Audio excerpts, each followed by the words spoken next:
Alright. Had a little bit of technical difficulties right off the bat.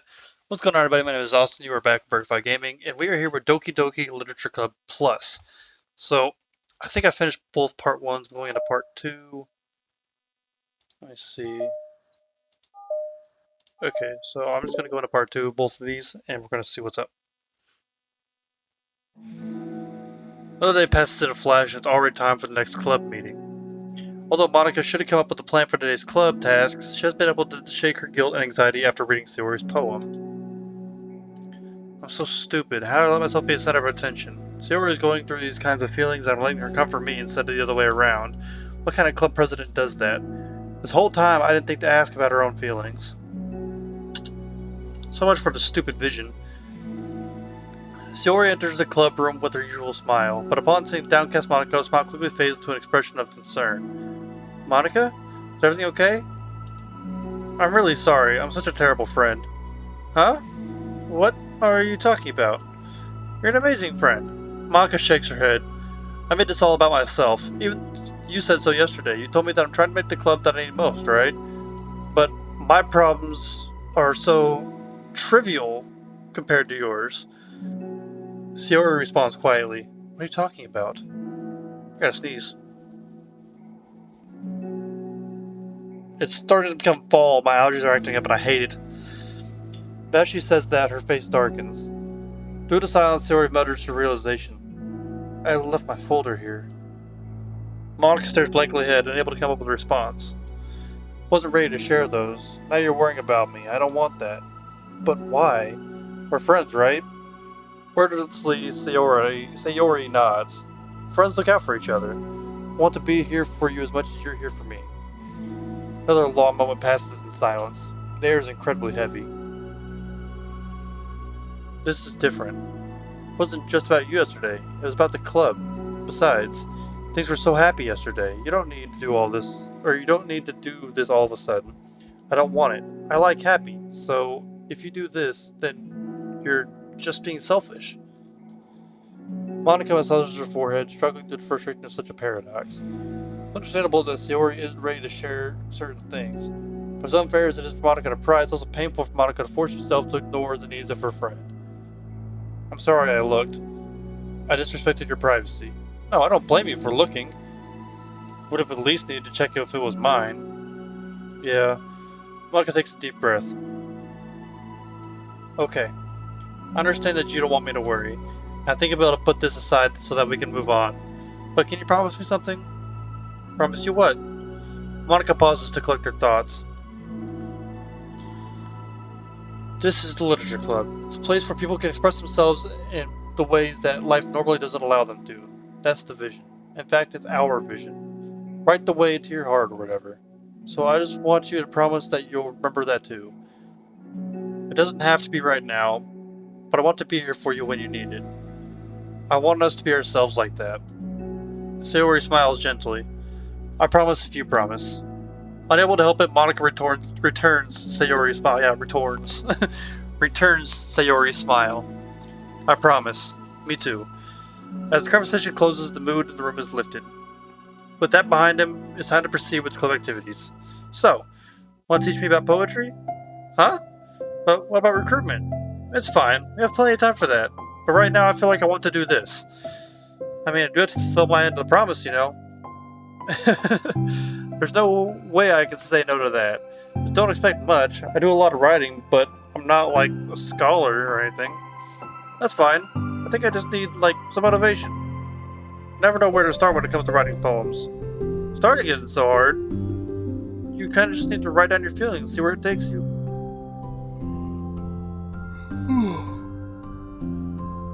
Yeah, but that wouldn't come out any good. It's not supposed to. You're gonna have to fight your perfectionist mind on this one. You start by writing your feelings and see what kind of things it makes you think of. Then you can turn your feelings into a little story. You can get your feelings down first and then make it sound pretty later. It's not like building a railroad where you go from one end to the other. More like a collage where you find all the things you want to put in and then you arrange them in a pretty way. At least that's how I do it. It's not like it's the only way, but it's a really good way to not get stuck right at the beginning. Understand? Yeah, I was just so caught up in how it sounds that I forget what's actually important. Monica pulls out a pen and paper and starts writing on. Stop being a perfectionist, you idiot. I'm just kidding. Monica scrolls out, you idiot, after she writes it down. No, keep it. What? Why? Are you calling me an idiot? Of course not. But the point is, you're not supposed to police your feelings, right? Be as dramatic as you want.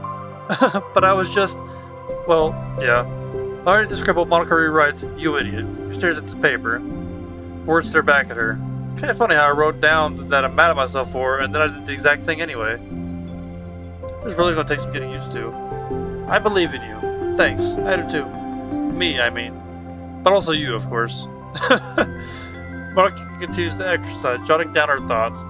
Surprisingly quite a struggle to write without overthinking it. But after a while, with Sayori's guidance and encouragement, Monica's sheet of paper begins to look fairly lively, peppered with all of her random thoughts. Phew. Monica looks up and down at her sheet. Gosh, I feel so tense looking at this. I hate it. But it's also kind of liberating. I can tell how hard you're trying. It makes me happy. I think you'd be good at writing poems.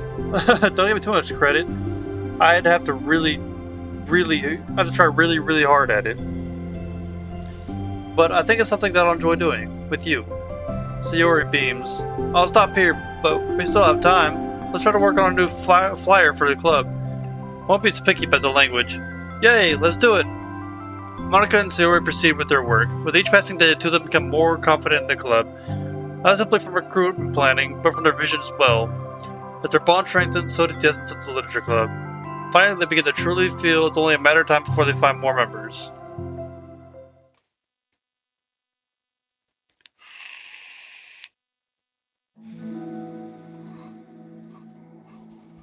I quit yawning to be great. Another day passes. As usual, Monica is the first one to the club room. With her is a printout of the revised literature club flyer, complete with all the new ideas Monica and Sayori came up with. If only this was the flyer we gave to that one reading girl the other day. It's much more attractive than the old one, but the new catchphrase is featured clearly on the center of the flyer. Write the way into your heart. Surely common sense would say that one writes from the heart, not into the heart. But the message being delivered is that one can use writing to discover themselves. Hopefully, Monica and Sayori had thought that it would be enough to garner some curiosity from the students. Why do I feel so tense about this? Monica thinks back to the previous meeting when she performed the writing exercise. Was I always this bad at expressing myself? How am I supposed to be president if I can't even demonstrate what the club is supposed to be about? The literature club is truly beginning to take form, but with the weight on Monica's shoulders only becomes heavier. Debate was always about rigid structure, formulating airtight points and counterpoints and delivering them with conviction. About the person on the outside. That's why Monica was so good at it. Stop! It existed entirely within her realm of comfort. I need to take a nap again. I don't feel tired, but I woke up a little earlier because someone decided to call me. It's suffocating. I need to take a break through this mental wall. I need to learn to express myself. For real. Monica pulls out a sheet of paper and grabs her pen. She presses the tip of the pen firmly against the paper. But her hand doesn't move. Instead, a tiny blot of ink collects around the tip of her pen. Monica lifts her pen and stares at the little blotch. For some reason, she feels compelled to run her finger across it. As she does so, the black ink smears across the paper, ruining Monica's canvas. Ugh.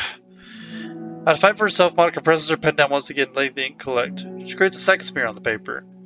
Come on, Monica, just move your hand. Monica writes. This is what I get for seeking perfection. A stain. Monica slides paper away from her and puts her head down on the desk.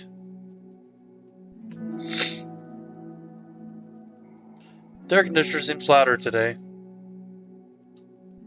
I'm here. Hi. Monica hears Sayori approach her desk and stop for a second, probably reading the piece of paper.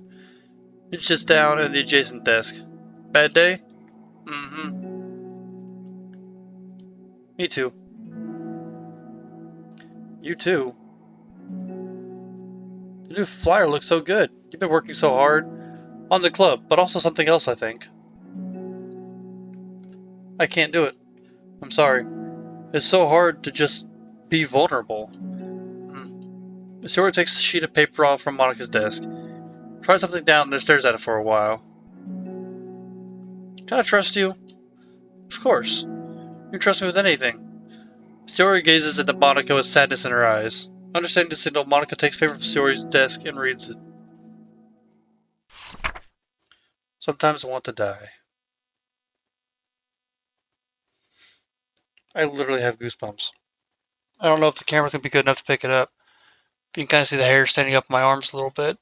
That gave me goosebumps. Oh, I hate it. I hate it. I hate it. I hate it. I don't know why I decided to torture myself again. I did it because I figured everybody would call me a bitch if I didn't play it. What is with. Why are.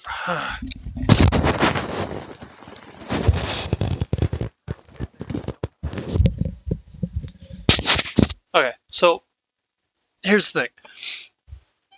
And I don't say this to brag or anything, but I've always kind of done a public service or something like that. I think it's how they describe it. Is most of the jobs I've done have been, pretty public. I was in the Navy for a while, and I was a master at arms. So I was the police for the Navy. And then now I'm a corrections officer for my county. And the thing is, like, other than that, I haven't really done many jobs. I did a retail job for a while before I left for the military, and then after I left the military and before I started the jail, I was doing temp work.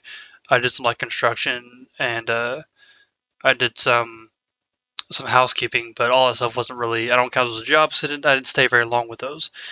So most of the jobs I've done have been pretty public service, and a lot of my jobs put me in danger. But I'm also often the first responder for people who feel like this. I've dealt with many suicidal people.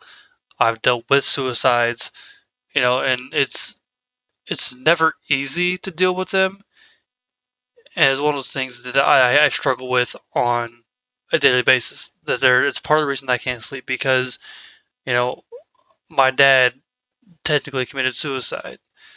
Per the police report, it was a suicide.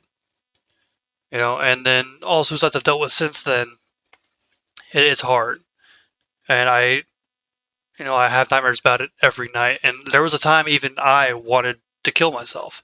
I even attempted to after my dad had died. I attempted to slit my wrists while I was taking a shower because I figured the music, or not the music, the water would be loud enough in the shower that they wouldn't be able to hear me, and the blood would just wash down the drain. And luckily, the knife that I was using was too dull to actually get anywhere. I pressed with all my might, and I couldn't get the blade to go through because it was too dull. And so I remember those feelings after my dad had died. When my dad died, I decided to just go to school. I didn't want to be home moping about with my family, you know, just being in my head. I wanted to go to school where I had my friends, where I could possibly be in a better mood. But my friends, they were very sympathetic for me, which I appreciated. But that's not what I went to school for. And my dad was pretty well known throughout my community because he was a little league football coach. So a lot of people knew him, and so a lot of the kids there, they were kind of just giving me like sideways glances, like, what is he doing here? What happened?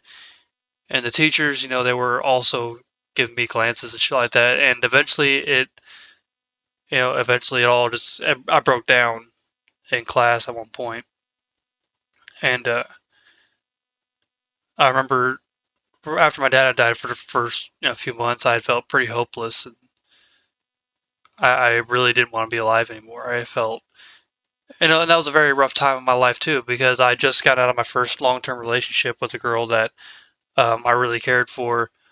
And then, of course, my dad had passed, along with all the other pressures of being a teenager. It was hard on my entire family, and I put a lot of pressure on myself as well. I was like, no, he's gone now. I'm the oldest. I have to be the man of the house now. And I just remember the feeling of hopelessness and loss for the first few months, and feeling just like that. Feeling like I just wanted to die. Um, and it's never easy to go through, and I want to let anybody know out there, if you have feelings like this, there are people out there that will talk to you.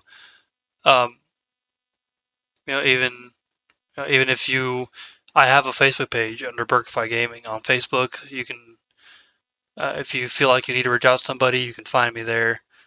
I will talk to you because I would rather hear your story than hear about your funeral. You know, I wouldn't wish these kinds of feelings on anybody because I know how they are and they hurt.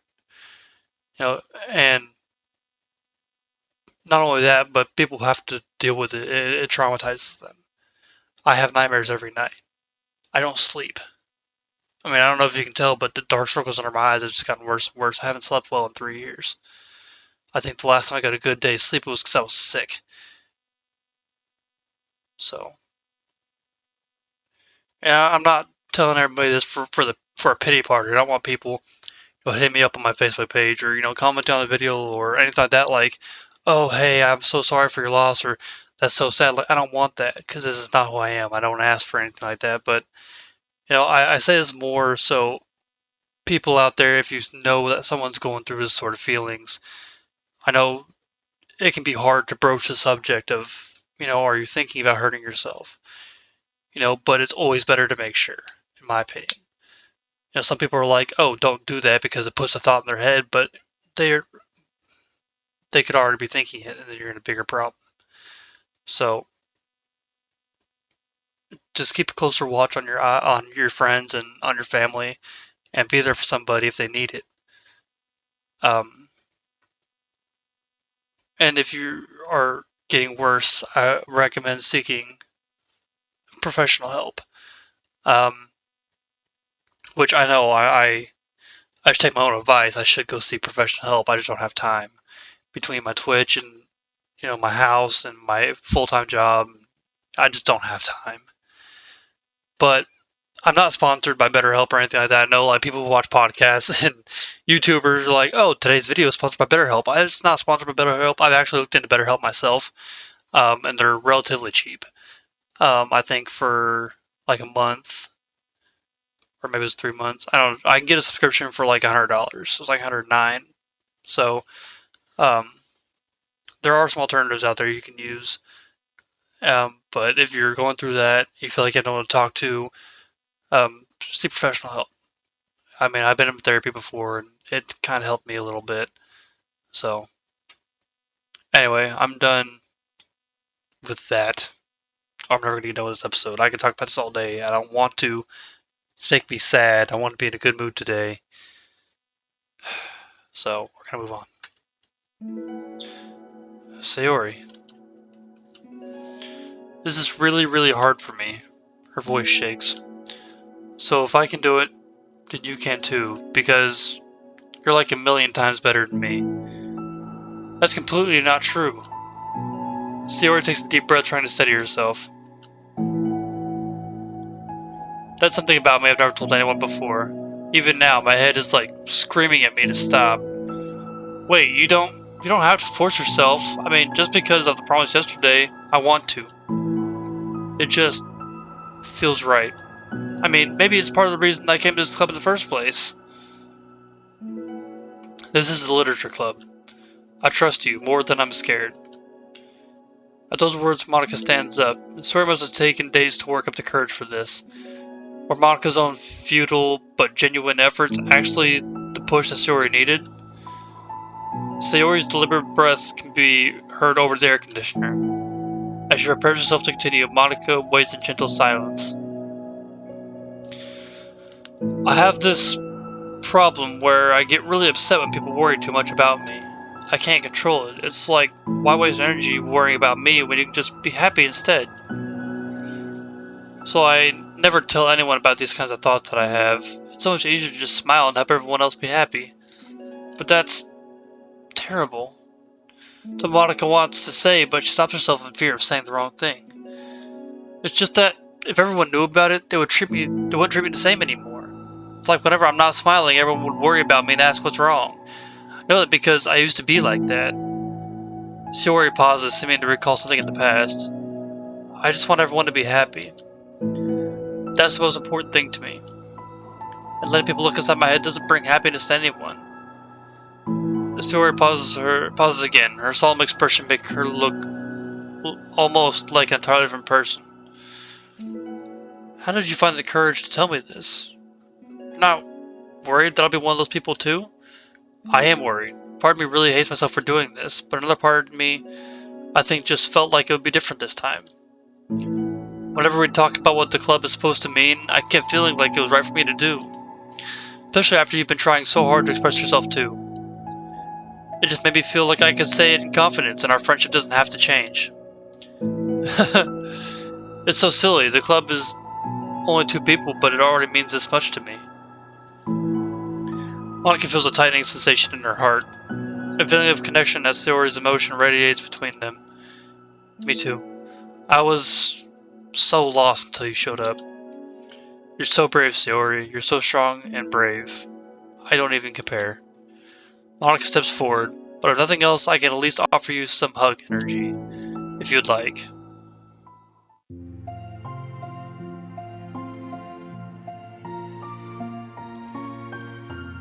Wordlessly and without a smile, Sayori rests her forehead on Monica's shoulders. Through their contact, Monica can almost feel a torrent of thoughts swimming in Sayori's head. And in this moment, enchanted by the air of the club, Monica realizes that of all the days that have passed, this is the one where she really hopes that nobody new walks through the door. She speaks softly. You're like the sweetest girl I've ever met. You can say anything. I'll never judge you. I promise. Sayori's breath begins to quiver. She takes several deep breaths, trying as hard as she can to start speaking, to say the things she never once dared to say out loud. Finally, she speaks in a choked voice. I'm so worthless. I'm worthless and everyone would be better off without me. She presses a sob as a tear falls down her cheek. I'm just an inconvenience to everyone. I'm not good at anything, and it just feels like everyone just has to put up with me, and I hate it. I hate it. The more Sayori speaks, the more she feels the control of her voice, falling victim to the overwhelming sadness clutching at her throat and chest. I don't want to have these thoughts. I want them to go away, and now I'm making you put up with me, and I just want to die. As soon as Sayori loses her composure, Mana becomes determined to keep her own. She only wants to be what Sayori needs right now. She won't let any sadness show. Her voice comes through as soft and gentle. This isn't putting up with you. It's just being your friend. Monica offers a few words of comfort, but she knows, Sayori said it herself, that the thoughts Sayori experiences are ones that don't belong. Monica can't magically make them go away. The most she can do is help Sayori battle them like any good friend would do. You have so much value. To me, and your other friends too. This club wouldn't have been the same without you. I really, really mean that. You coming here was the best thing that could have happened. Even if we never got any other members, I would still be happy. That's what brought you here. You brought us a vision. You also brought us happiness. And that's your favorite thing to do, right? Sayori doesn't respond, but Monica feels her gently nod. No more words are needed between them. Two share their embrace for a while longer, Monica letting Sayori take as much time as she needs. Once her breathing steadies and her sniffles fully cease, Sayori lifts her head and wipes her eyes. I guess I needed that. Some days are harder than others. Well, I'm here whenever you need me. But any other time, I'll make sure that things are the way they usually are. That's what makes you happy. Thanks. You're the best. No, you are. The two exchange smiles. You know, I'm sorry to bring this up all of a sudden, but have you considered talking to a professional? Sayori nods. It's scary, since it's already so hard to tell people. Yeah. Well, of course it'll always be your choice, but if you're ever looking to find courage for it, I can do my best to help you. Thanks. I think it helps knowing that you would. Sayori suddenly yawns and stretches. Wow, that made me tired. And hungry.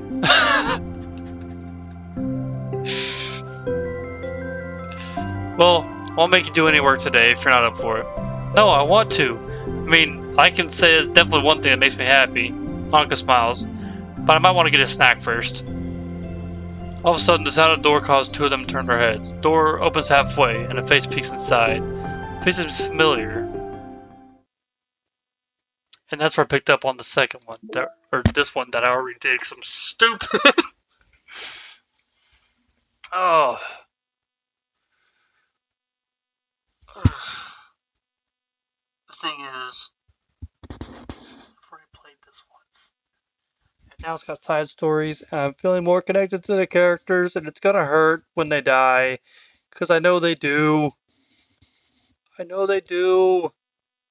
It's gonna depress me. Fucky fuck. Alright. So I want to do part 2 here, or no? Fuck. I'm just gonna end the episode. Take a break. So, as always, like the video, please like, subscribe. If you have suggestions, giveaway tips, or comments, put in the comment section below. I'll see you all next episode.